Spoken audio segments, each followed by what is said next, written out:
any man who tries to be good all the time is bound to come to ruin among the great number who are not good. You know, that chilling, totally unapologetic quote from Niccolo Machiavelli perfectly sets the stage for what we're about to dive into today. We're stepping right out of the comforting light of idealism and plunging straight into the shadowy, unforgiving reality of human nature. Welcome to this explainer. What we're doing here is a clinical, almost surgical observation of a text that has fascinated and honestly terrified readers for decades. We're talking about Robert Greene's The 48 Laws of Power. Now listen, this is not your typical self-help guide, not even close. It's a dark anatomy of influence. We're going to break down the brutal, historical tactics that emperors, courtiers, and conquerors have used for centuries to acquire and, more importantly, maintain ultimate control. Let's kick things off with Act 1, the game of power. This whole concept is essentially a distillation of 3,000 years of ruthless history. We're pulling from the bloody conflicts of ancient China all the way to the scheming courts of Renaissance Italy. Greene brilliantly synthesizes the philosophies of master strategists like Sun Tzu, powerful stateswomen like Queen Elizabeth, and tactical geniuses like Bismarck. Think of it as a handbook on the arts of indirection. It's all about moving the pieces on the board without anyone else even realizing that you're the one holding the strings. Because here's the reality. The world is like a giant scheming court. You might look at the politics of your workplace or your social circle and think to yourself, you know what, I'm just not going to play the game. But here is the hard truth. Refusing to play only leaves you completely powerless. And powerlessness, well, that will inevitably make you miserable. If you're trapped inside this court, struggling against it is totally futile. The only logical choice you have is to master it. Moving right along to Act 2, Surviving the Shadows. Society constantly feeds us this really comfortable lie, trust your friends. But Law 2 flips that completely on its head and dictates the exact opposite. It says, learn to use enemies. Why? Because friends are incredibly easily aroused to envy. You let your guard down around them, and that makes their eventual betrayal quick and absolutely devastating. A former enemy, on the other hand, well, they have everything to prove. When you bring an enemy into the fold, their desperate desire to prove their loyalty actually makes them a far safer, and honestly, a far more lethal ally.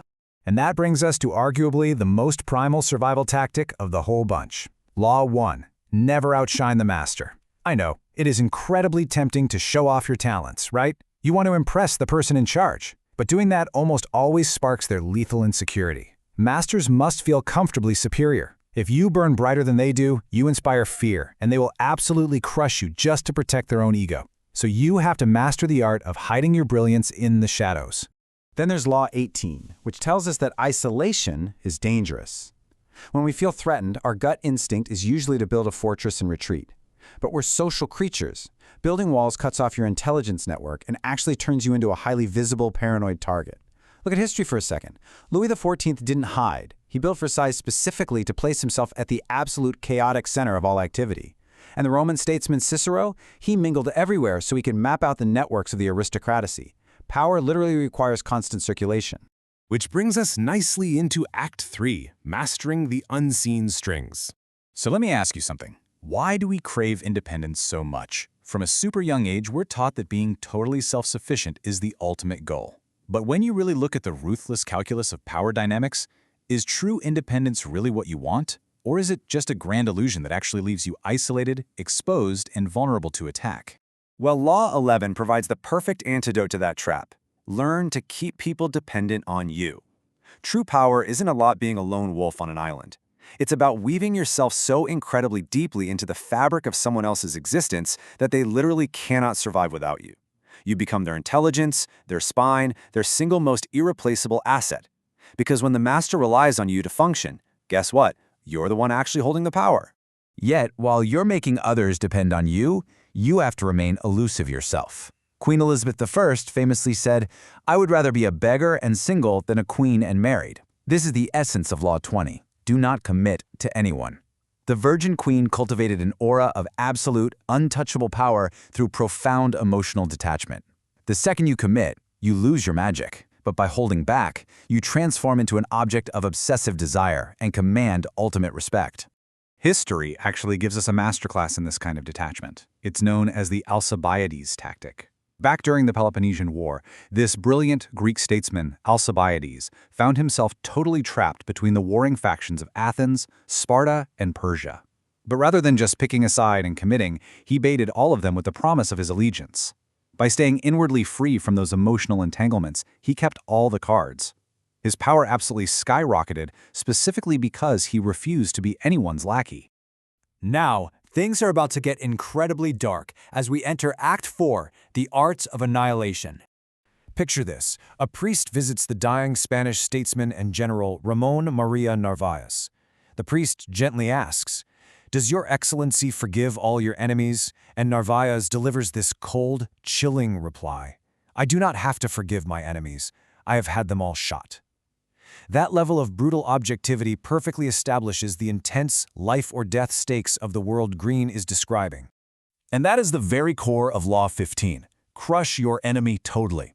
This isn't just some modern concept of cruelty. It channels the ancient bloody wisdom of Sun Tzu. The logic here is incredibly severe, but it makes sense. An enemy left with even a single spark of life will eventually recover and seek revenge. If you only wound them, you're really just hitting the pause button on their hatred. To be truly safe, the threat has to be entirely extinguished.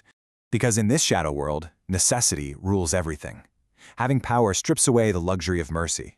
When you're dealing with individuals who would gladly smile while watching you get ruined, acting out of pity is a fatal error. You have to operate on the iron law of necessity. You ensure your own survival by making the hard, decisive choices that others are just too weak to make. Finally, let's step into Act V, Conquering Hearts and Minds. Because at the end of the day, brute force has its limits. Law 43 demands that you work on the hearts and minds of others. If you just force someone to act against their will, eventually they are going to retaliate. But if you can psychologically seduce them into actually wanting to move in your direction, wow, you don't just win a battle, you gain a fiercely loyal pawn. The best part? They'll genuinely believe that surrendering to you was their own idea. So, how exactly do you pull off this kind of psychological seduction? It requires an insidious, two-pronged attack. Step 1. You soften them up emotionally. You alternate harshness with mercy, playing directly on their deepest fears and whatever it is they hold dear. Then, Step 2. Once those emotional defenses crumble, you infiltrate their mind. You target their intellectual weaknesses and their unique psychological cracks. You make them feel completely seen, only to gently, quietly bend their will right into your hands. Look at the master strategist of ancient China, Zhuge Liang. When he was facing a massive rebellion from a rival king, Liang didn't just defeat him militarily. That would be too simple. Instead, he captured him and released him, over and over again. He systematically broke down the king's pride, toying with his psychology until the rival king finally surrendered out of sheer awe and devotion. It just goes to show, the most permanent victories are always won inside the mind, never on the battlefield. This entire game of psychological warfare culminates in Law 44, the mirror effect. By perfectly mimicking your opponent's actions, you create this incredibly powerful illusion of shared values. It makes them believe you're exactly like them. But in reality, it's a devastating trap. It seduces them, subtly mocks their flaws, and entirely blinds them to your actual strategy. They become so hypnotized by their own reflection that they never even see your blade coming. And that brings us to the ultimate thesis of this whole explainer. Master the laws or become the victim. You simply cannot afford to be ignorant of these mechanics. Whether you choose to actually wield these tactics for domination, or you just want to learn them so you can defend yourself against the Machiavellian actors in your own life, understanding these dark truths is absolutely your best and frankly only tool for self-preservation. So as we wrap up this clinical breakdown of power, influence, and the shadow side of human ambition, I want you to look closely at your own life. Look at your workplace, your relationships, your inner circle.